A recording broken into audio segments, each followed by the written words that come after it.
we will discuss the rings once you have answered the question. Who is this man? Hello, Grant from Screen Rant. Good to see you guys again. And to talk about the next chapter of this amazing show. I've seen the first 3 episodes and I've loved every second of it so far. It's a great expansion of what we've seen.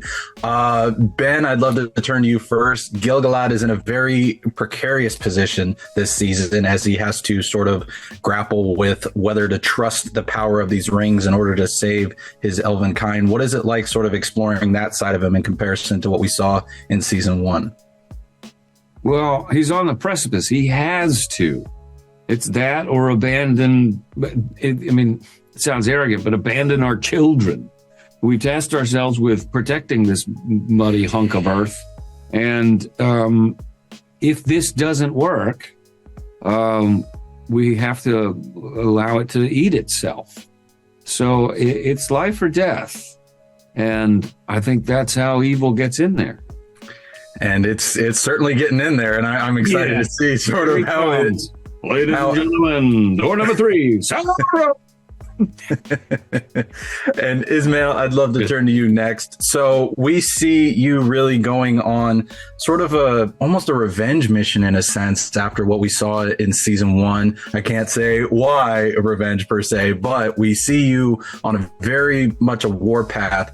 What can you tell me about sort of what is going on with you this season in comparison to season 1?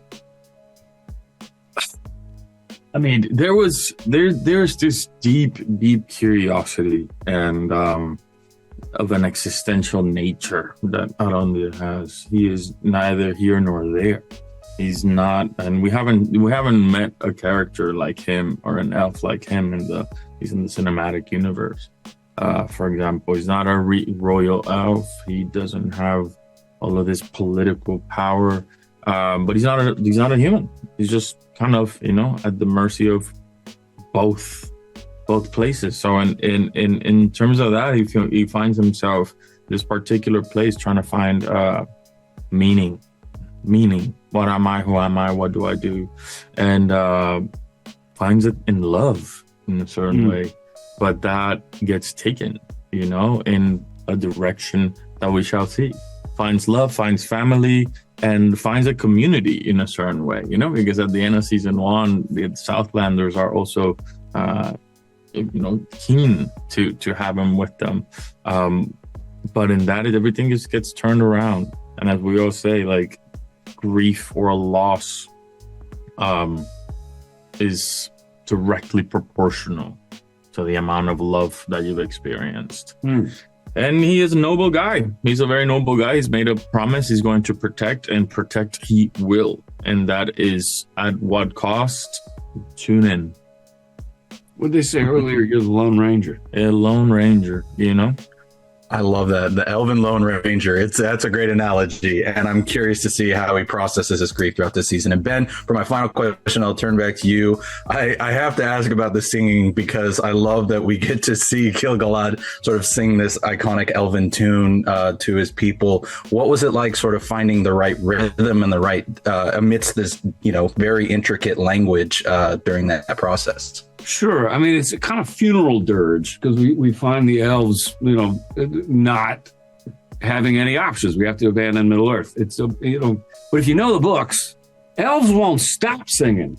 I mean, there's a rustle in the trees or the light glistening on the pond, and then we're breaking the song. So karaoke.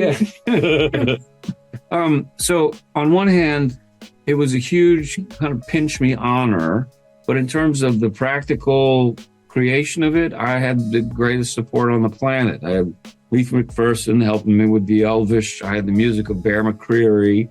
It was the hardest part was, my childhood self not weeping because it was incredible. It was an honor to be part of some Tolkien history in some small way. And there's a little scoop. There is going to be a Broadway adaptation of our show, and Gil-Galad is going to be played by no other than Rings. Hugh Jackman will be playing Gil-Galad. Sorry, that'd be an honor. So, FYI, fiddle or you have the scoop. You have the scoop. You heard it here first.